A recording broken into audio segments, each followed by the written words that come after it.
Hello everyone, welcome back to my new blog. তো আজকে আমি সকাল সকাল উঠে পড়েছি, খুবই সকালে উঠা হয়েছে। আর এখন বাজে প্রায় 6:30।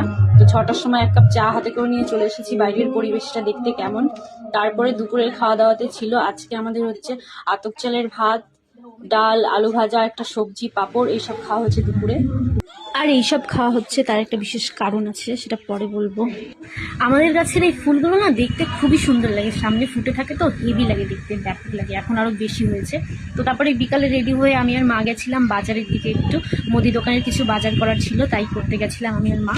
তো বলেই দিই তোমাদের কিসের জন্য তো আয়োজন করা হচ্ছে। অ্যাকচুয়ালি কালকে আছে আমাদের বাড়িতে কালী পুজো, তার জন্য আতপ চালের ভাত খাওয়া হয়েছে। আর এখন বিকালে আমি আর মা এসেছিলাম মুদি দোকানের বাজার করতে, সাথে আরো অনেক কিছুরে নেওয়ার ছিল। মাছ, বিছানার চাদর নিয়েছে, একটা পাটি নিয়েছে, আরো অনেক কিছু নিয়েছে। পুজোর বাজারে যা যা লাগে প্রায় সব কিছুই নেওয়া হয়ে গেছে। লাস্টে বাড়ির সবার জন্য মিষ্টি নিয়ে আমরা টোটো করে চললাম বাড়ির দিকে।